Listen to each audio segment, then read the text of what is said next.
Se você é como eu, quando vê um texto bíblico que você já tenha visto, lê um texto que você já tenha lido, algumas vezes você tem a petulância de achar que já conhece. Ah, esse texto aqui eu já conheço, essa verdade aqui eu já conheço. Eu já sei. Mas a palavra de Deus, ela diz que a vida eterna é conhecer a Cristo, conhecer o Pai. Vida eterna não tem fim. Então nós nunca vamos conhecer totalmente a Deus. Como é que nós podemos dizer que nós conhecemos a palavra desse Deus? Ah, eu já conheço. Não, nós não conhecemos. Graças a Ele nós temos revelação. Em alguns casos nós temos aprendido da palavra. Mas conhecê-la totalmente nós não conhecemos. E eu espero que você pense sobre isso naquilo que nós vamos tratar hoje. Eu começo então com uma pergunta. E eu gostaria de saber e perguntar para você. Você já morreu?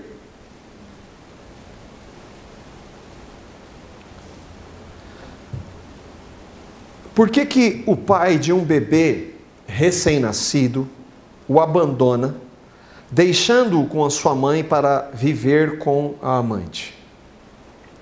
Por que políticos, mesmo sabendo que os desvios que fazem causam a morte de milhares de pessoas, fazem-no mesmo assim e negam até a morte que o fizeram?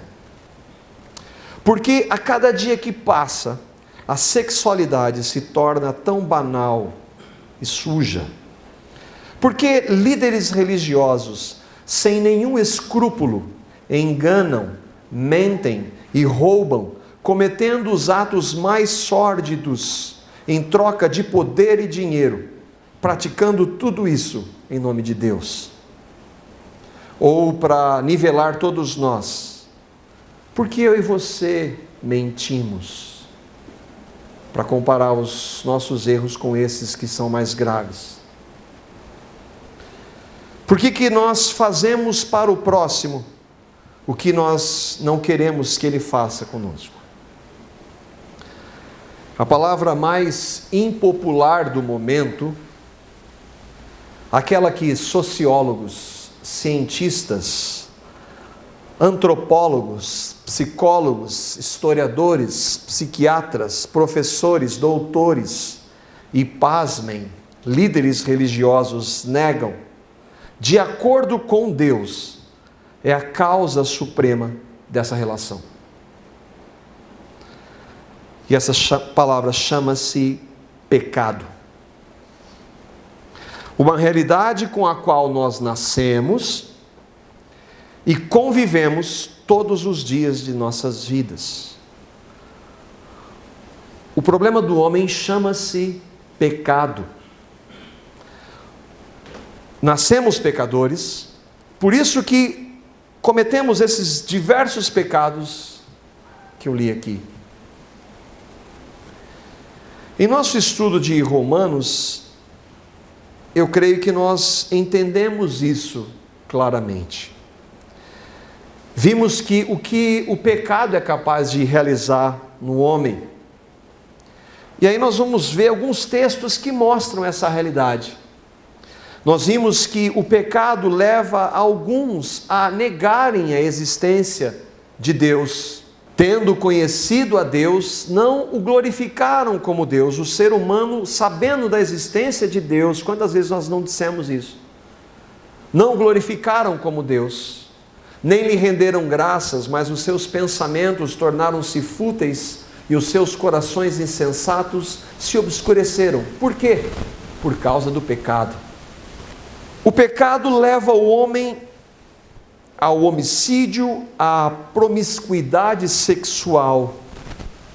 E por isso, Romanos 1:27, os homens também abandonaram as relações naturais com as mulheres. Relacionamento sexual natural é um homem com uma mulher, dentro de um propósito estabelecido por Deus chamado casamento. E se inflamaram de paixões ou de paixão uns pelos outros e começaram a cometer atos indecentes, homens com homens, e receberam em si mesmos o castigo merecido pela sua perversão. Por quê? Por causa do pecado. E quando que parece que nós chegamos ao nível mais baixo por causa do pecado? Romanos 1:29 vai continuar dizendo: toda sorte de injustiça nós continuamos presenciando. Maldade, ganância, depravação, inveja, homicídio, engano, malícia. Nós estamos estudando com alguns irmãos e começamos com um estudo, o mundo em que nós vivemos. O mundo que nós vivemos está afundado no pecado.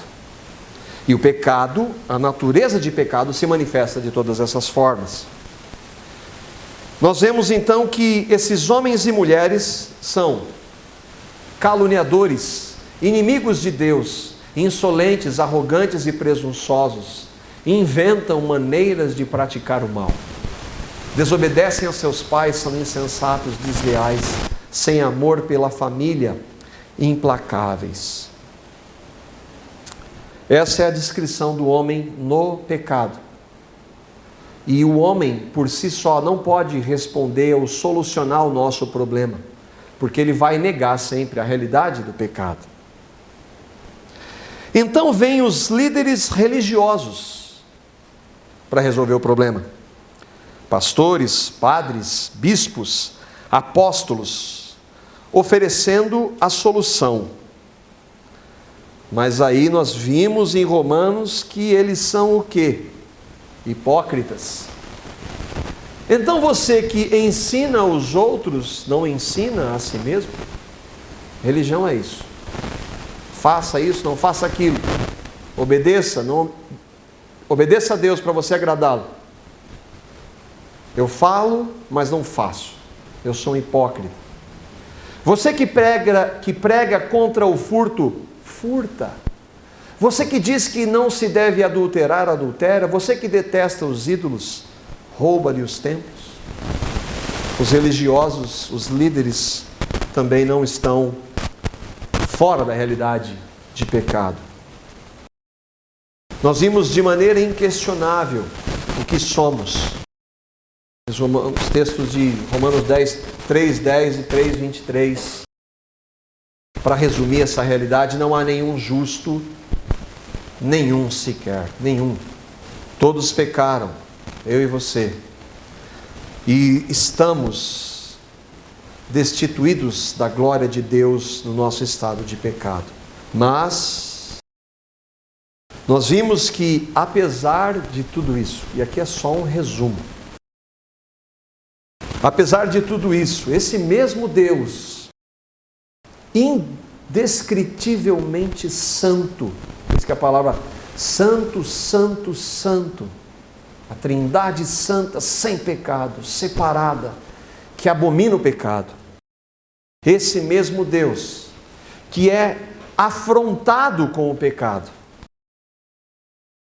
de maneira inexplicável, ainda assim, Romanos 5:8, demonstra o seu amor por nós, pelo fato de Cristo ter morrido por nós, e morrido em nosso favor, quando nós éramos ainda pecadores.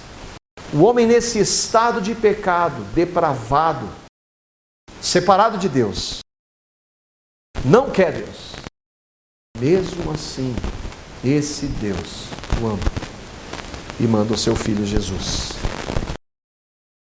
Vimos que o que Ele fez, o que Deus fez por meio de Cristo e como é possível essa realidade de pecado que eu e você temos, pode ser transformada, independentemente do que nós fazemos ou deixamos de fazer. Romanos 3, 24. Sendo justificados gratuitamente por sua graça, pela graça de Deus, por meio da redenção que há em Cristo Jesus. Deus, mesmo nós, nesse estado de pecado, Deus providenciou o meio para que nós pudéssemos ter um relacionamento com Ele. E esse meio chama-se Cristo Jesus.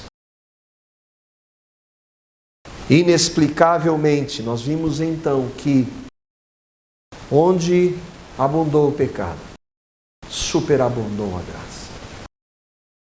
Nós falamos esse texto e nós ouvimos várias vezes esse texto. Onde abundou o pecado, superabundou a graça. Mas nós não temos a compreensão do que isso significa. Nós decoramos esse texto. Mas aqui numa descrição muito breve da nossa realidade de pecado, dá para nós imaginarmos o que é a graça de Deus. Apesar de tudo isso, dessa imersão no pecado, Deus ofereceu a graça. E ela se sobrepôs ao pecado. Isso é um resumo do que nós aprendemos até agora em Romanos. Perdição da humanidade, nos capítulos 1, 2 e 3, para deixar muito claro que ninguém, gentios, judeus religiosos, todos os homens são pecadores. Então vimos a justificação na metade do capítulo 3, capítulo 4 e 5. E agora nós entramos numa realidade, por isso que às vezes nós, mas está falando muito de justificação, está falando muito da obra de Cristo, porque não dá para entrar em santidade sem haver base, isso não é religião. E agora Paulo vai tratar com aqueles que foram justificados em Cristo. E diante disso, Paulo levanta uma questão. Diante deste texto, onde abundou o pecado, superabundou a graça.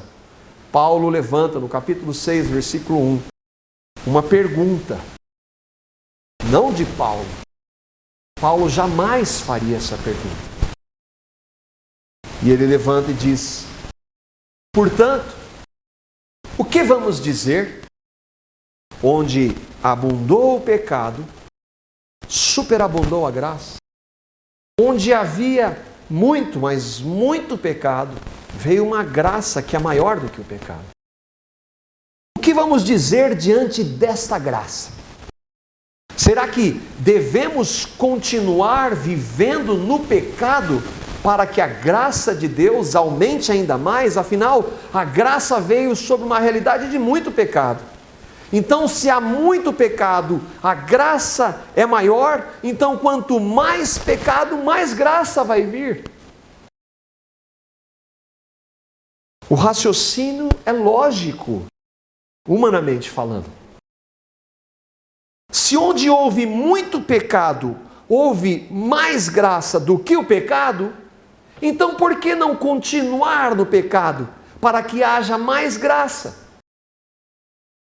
Em termos práticos, se eu era um mentiroso e veio a graça, por que não mentir mais que venha mais graça? Se eu era um adulto, se eu era um ladrão, um maledicente, um beberrão, um malicioso, um sonegador, um corrupto, um promíscuo, possuía um linguajar sujo, por que não continuar praticando mais e mais isso para que venha a graça? Porque não é isso? Onde abundou o pecado, essas formas de pecado, veio uma graça que é maior que tudo isso. Alguém que pensa assim, entendeu o conceito da graça? De que é de graça? Entendeu? Entendeu sim que eu não sou salvo pelo que eu faço ou deixo de fazer, mas pela graça, então não importa o que eu fiz ou deixei de fazer, eu fui salvo pela graça. Então a pessoa que levanta essa pergunta, ela entendeu a graça. Mas é possível entender a graça e não crer na graça. Porque quem crê na graça, jamais vai compreender assim.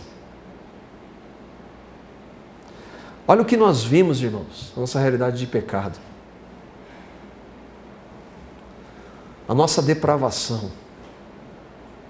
Deus envia o Filho dele para nos livrar do pecado. E a gente ainda quer saber se pode permanecer no pecado.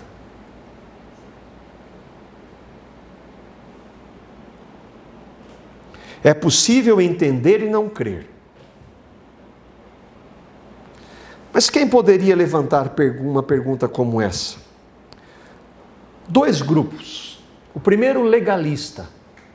O legalista vai dizer, mas se você falar que é de graça, que é totalmente de graça, que não tem que fazer nada, então essa pessoa vai fazer um monte de coisa, vai viver no pecado.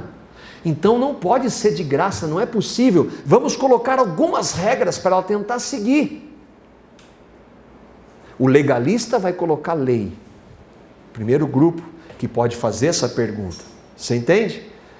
Então, já que você está falando, Paulo, que é de graça, então vamos viver no pecado, Paulo? Ele quer levar Paulo a dizer, não, é verdade, então vamos colocar algumas regras. Não. O legalista pensa assim, o que se pauta na lei, o religioso. Quando nós falamos de religião, irmãos, é o seguinte, é o que eu tenho que fazer para agradar a Deus e para ser salvo. Qualquer regrinha que eu tiver que seguir para ser salvo, isso é religião. O outro que pode fazer essa pergunta, qual é? O legalista que não, ele entendeu para fazer essa pergunta, mas não crê na graça, porque ele tem que fazer. E o outro qual é? O libertino. Ah, então é graça. Então eu vou me esbaldar no pecado, já que é graça. Vou viver no pecado. É graça, irmão. É graça. Este ama o pecado. Este vive no pecado. Quanto mais pecado, melhor. Este quer uma licença para viver no pecado. O que você acha dessa hipótese? Loucura?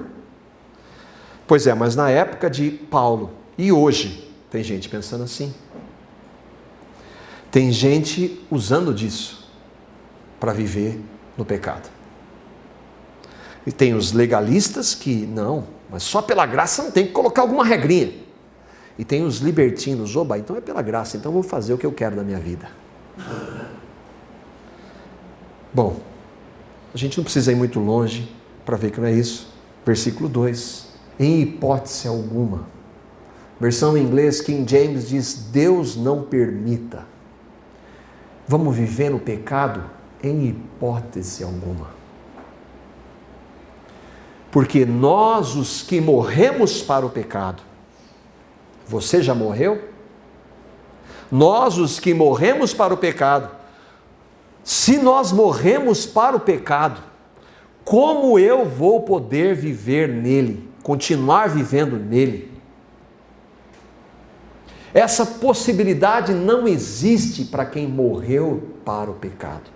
A pergunta não vem de Paulo, vem daqueles que se opõem à graça de duas formas: libertinagem, legalismo. Paulo está dizendo, você está ficando louco? Isso é inadmissível. Agora você está querendo licença para pecar? Irmãos, vamos refletir.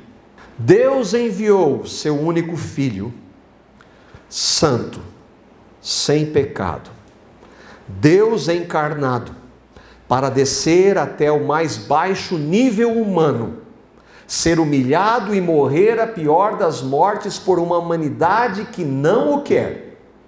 Ele fez isso com um objetivo: salvar o homem do pecado. Não existe outra alternativa.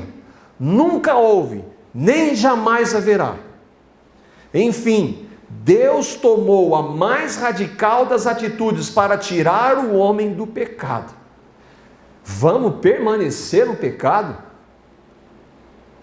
Vamos dizer o que é que tem? Vamos dizer, é a graça? Isso não tem nada a ver com graça. não tem absolutamente nada a ver com a graça descrita na palavra de Deus.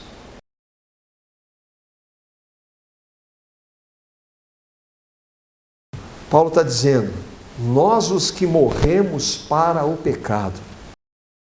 E ele apresenta aqui uma nova realidade.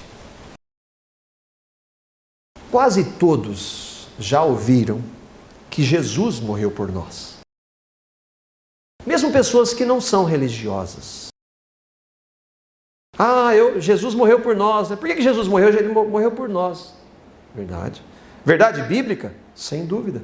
Nós vimos isso no capítulo 5. Deus demonstra o seu amor por nós. Cristo morreu em nosso favor quando nós éramos pecadores. Cristo morreu por nós, verdade da palavra. Agora, eu posso saber isso e não crer. Eu posso ouvir, eu posso entender e não crer. Para quê? Para nós crermos, isso acontece de que forma? Pela fé. Fé não vem de nós. Eu posso entender racionalmente, há muitas pessoas que entendem e falam assim, não, esse negócio de graça não é justo. Pois é, mas é o Deus que faz só pela graça. Isso se dá pela fé. Cristo morreu por nós, morreu há 2000 anos, o homem Jesus morreu na cruz. Não vi, não senti, não há provas. Há provas, há evidências de que um homem chamado Jesus, que tinha seguidores, morreu em uma cruz. Há algumas evidências históricas.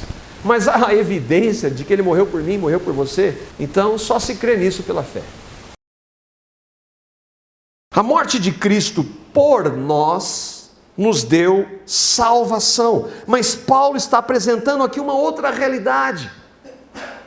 E que para nós, irmãos, alguns de nós que já ouvimos algumas vezes, ela é, graças a Deus, é clara. Mas nós não temos compreensão total dela, não.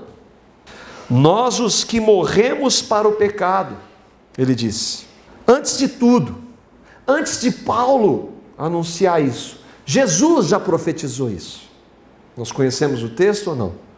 João, capítulo 12, versículos 32 e 33. Jesus aqui, ele está falando para os seus discípulos pouco antes de ir para a cruz.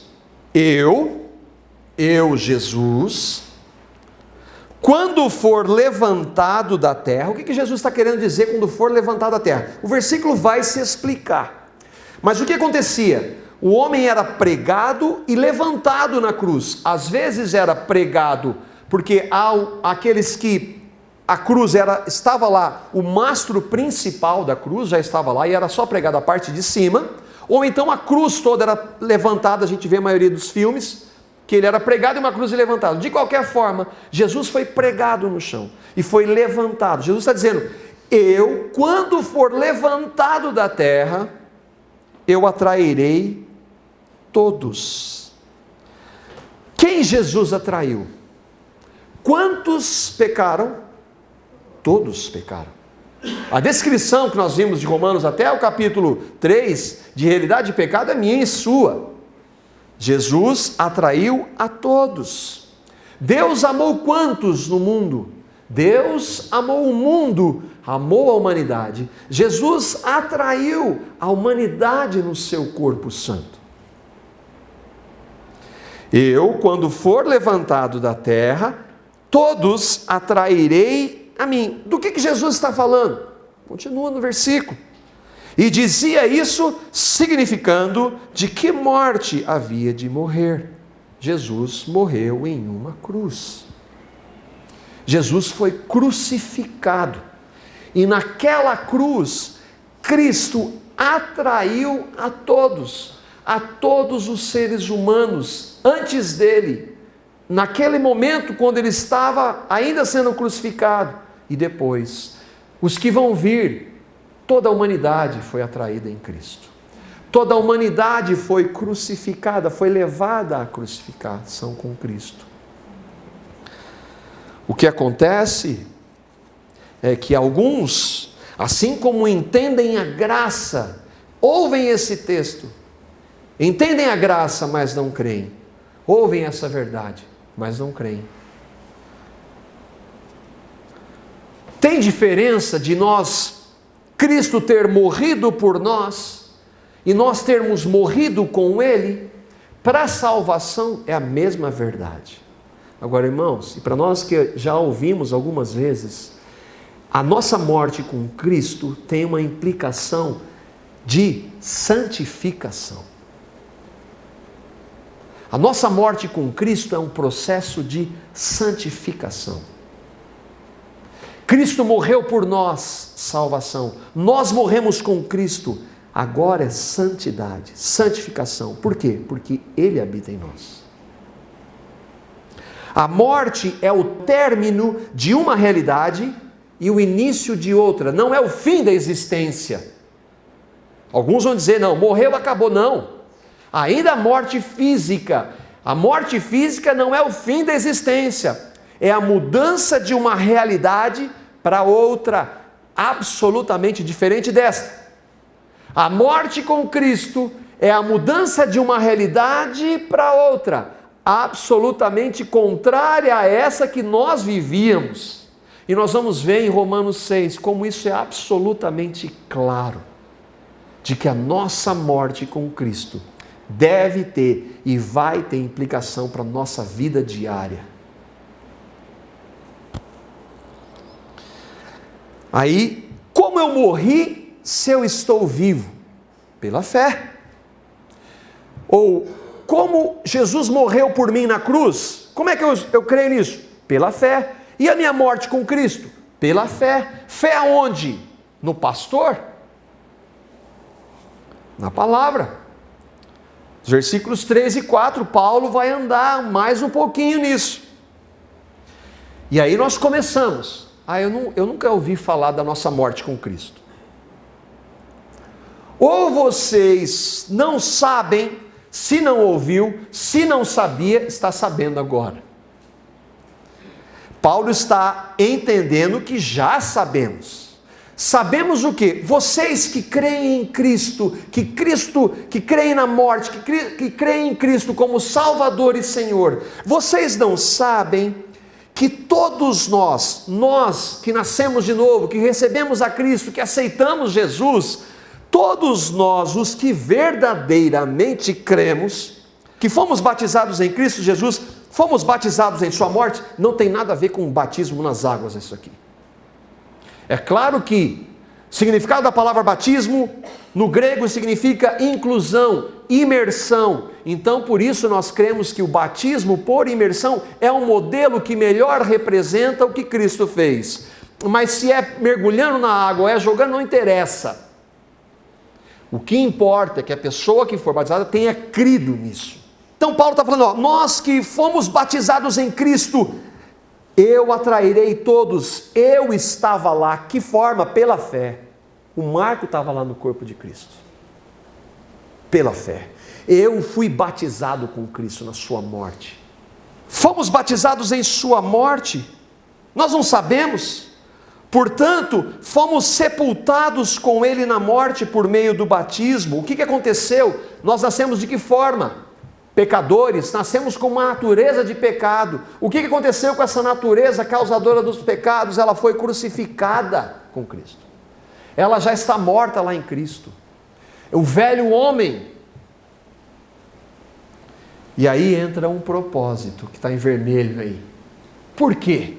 Por que Cristo nos atraiu? Por que eu morri com Ele? Por que eu fui sepultado? Por que eu fui batizado na sua morte? A fim de quê? Para o quê? Qual o propósito? Qual o objetivo da minha morte com Cristo? Assim como Cristo foi ressuscitado dos mortos. Cristo ressuscitou dos mortos? Sim ou não? Morreu com um corpo corruptível, sem pecado, mas corruptível no sentido de que envelhecia, sofria. Morreu corruptível o corpo dele, sem pecado. Ele ainda assim ressuscitou com um corpo incorruptível, que atravessava a parede, que podia ir para lugares rapidamente, um corpo glorificado que nunca mais vai se corromper. Isso vai acontecer com aqueles que creem. Mas o que Paulo está dizendo aqui, se Cristo morreu e ressuscitou uma novidade de vida, e nós? Quando nós cremos pela fé, qual é a nossa vida em Cristo? Do mesmo jeito, já que é pela graça, ou essa minha vida crucificada deve ter uma transformação na minha vida? Ou esse Cristo que agora habita em mim deve transformar? Ou eu cito versículos decorados, isso não faz diferença nenhuma para a minha vida. Assim como Cristo foi ressuscitado dos mortos, mediante a glória do Pai, também nós vivamos uma nova vida, ou em novidade de vida. O que é novidade de vida? Continuar no pecado? Por favor, irmãos. A natureza de pecado morreu em Cristo, com o objetivo que o Cristo ressurreto habite em nós. De que forma? Santa, longe do pecado, que abomina o pecado e que jamais vai entender pelo que Deus fez em Cristo, a única forma que eu e você tínhamos de ser libertos do pecado. Mandou o Filho dele sem pecado, o único Filho, para morrer por nós. E eu dizer que o pecado faz parte, é natural. Misericórdia. Não é só Cristo morreu por mim, e aí como é que essa vida santa vai se manifestar? Não é só Cristo morreu por mim e agora eu dou conta dela. Por que tem que haver o morrer? Não, Cristo morreu por mim e agora eu vou me esforçar para viver de acordo com a vontade dele. Eu já ganhei a salvação. Não. Se Cristo morreu por mim e eu morri com Ele, o que aconteceu? Ele ressuscitou e nós andamos em novidade de vida a partir de nós mesmos? Não, a partir de Cristo em nós. Cristo habita naqueles que creem. Na prática, isso significa quando eu for tentado, Senhor, eu estou sendo tentado, porque quando eu sou tentado eu creio, o Espírito Santo fala comigo. Eu vou conseguir no meu braço. Não vou. Não vou. Senhor, eu estou tentado, mas Senhor, a Tua palavra diz que eu estou crucificado com Cristo. E vivo não mais eu, mas Cristo vive em mim. Senhor, que o Senhor habita em mim, me capacita a não cair nessa tentação. E se eu cair? Eu já fui perdoado. A questão não é essa. Já fui perdoado, já fui salvo pela graça. A questão não é se eu cair. A questão é que eu não quero viver assim, para a glória dele. Em Gálatas 2:20, nós não conhecemos esse texto. Olha o que Paulo vai dizer. Já estou. Paulo estava vivo. Ele está escrevendo isso aqui. Mas ele diz, já estou crucificado com Cristo. Mas está vivo. Que jeito? A fé que Paulo precisava para confessar que estava crucificado com Cristo é diferente da nossa? Não. Cristo já havia morrido, ressuscitado e estava à direita de Deus Pai. Mas Paulo está dizendo, já estou crucificado com Cristo. Morri pela fé na palavra de Deus. E vivo não mais eu, mas Cristo vive em mim. O que significa Cristo vive em mim? Cristo é a minha vida. É uma frase muito bonita. Cristo em minha vida, Ele é o meu Senhor, significa que Ele é dono da minha vida. Que eu não tenho mais direito sobre mim. Ele é o meu Senhor, eu sou escravo dEle. Eu quero fazer a vontade dEle. Não interessa o que os outros digam. Eu quero viver para a glória dEle. Eu sei que se eu errar, eu já fui perdoado, mas é porque eu fui perdoado, eu quero viver para Ele. Estar crucificado com Cristo é isso.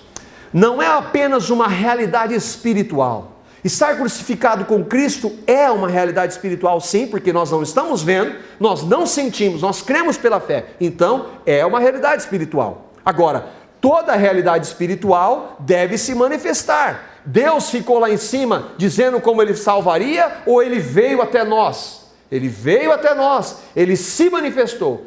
Cristo, quando nós confessamos a nossa morte com Cristo, ela deve se manifestar na nossa vida. A vida que eu agora vivo na carne, aqui, Nesse corpo físico, eu vivo onde? Eu vivo na fé do Filho de Deus. Eu creio no que Cristo fez, eu creio que Ele habita em mim, eu creio que se eu for tentado, eu devo buscar nele a vitória no pecado, porque a vitória é dele. A morte dele foi a minha morte, para quê? Para que a vida dele, sem pecado, se manifeste em mim. De que forma? Eu vivendo no pecado? Não. Ele me amou e si mesmo se entregou por mim. Na prática, isso significa perguntar: se fosse Jesus, amanhã, segunda-feira, hoje está todo mundo bem crucificado. Amanhã, se fosse Jesus, ele diria o que eu quero dizer? No meu trabalho? Com a minha esposa, com os meus filhos? Cristo habita em mim. Ele faria o que eu faço? Porque Cristo é minha vida? Isso é uma frase de efeito ou deve ser realidade? Ele ouviria o que eu ouço? Ele cantaria o que eu canto? Ele falaria o que eu falo? Ele pensaria o que eu penso?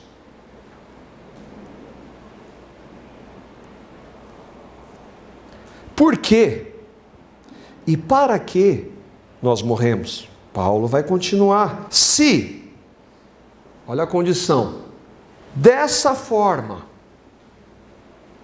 fomos unidos com ele na semelhança da sua morte. Você já morreu? Você já morreu? Amém? Então, se isso é verdade, certamente, sem dúvida nenhuma, como consequência, se eu verdadeiramente morri com Cristo, certamente o seremos também na semelhança da sua ressurreição. Não somente na glorificação, mas na nossa vida aqui. Um dia, essa realidade aqui vai acabar, não vai haver mais pecado. Mas enquanto essa realidade não é transformada totalmente pelo que Cristo fez, e essa vida aqui nós devemos viver, e nós somos chamados a viver, de que maneira? Seremos também na semelhança da sua ressurreição. Pois sabemos, olha o que é a palavra de Deus, pela fé nós sabemos, que o nosso velho homem, a natureza de pecado com a qual nascemos, o que aconteceu com ela? Foi crucificada. O homem natural foi crucificado. Morreu. Ah, mas e eu peco? Então eu não morri de verdade? Eu não nasci de... Não, eu creio nisso ainda que, apesar de que. A questão não está em nós nunca mais pecarmos. Não, misericórdia. A questão é que o pecado não faz mais parte da nossa vida. A questão é que eu não tenho mais prazer no pecado. Sabemos que o nosso velho homem foi crucificado com ele. Por quê? Para quê? Para que o corpo do pecado, esse agente, porque como nós manifestamos o pecado? Através desse agente aqui, físico, que eu e você temos. O corpo do pecado seja destruído. Vai ser destruído? Vai um dia, quando Jesus voltar e se manifestar, novos corpos glorificados sem pecado. Mas é possível a vida de Cristo em nós manifestar, mesmo nesse corpo corrompido e que envelhece, que adoece, mesmo nesse corpo, é possível a vida de Cristo se manifestar.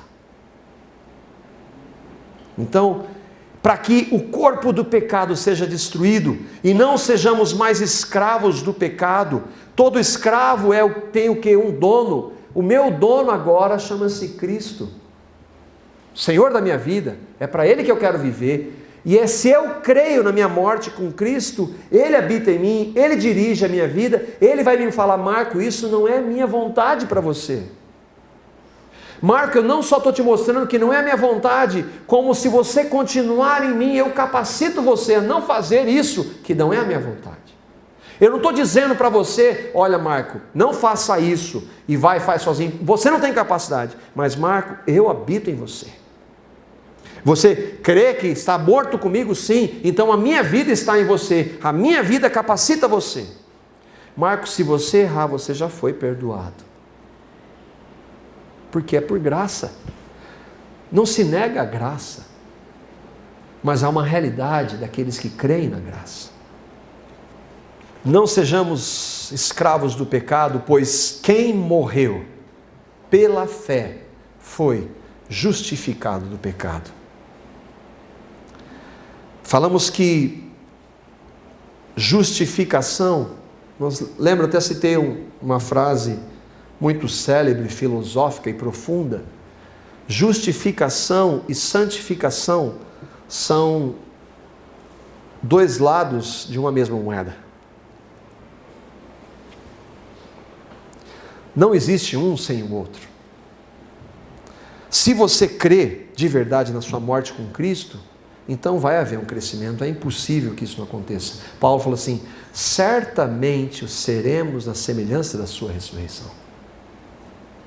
É claro que aí vai envolver o que? A minha e a sua resposta ao que Cristo fez.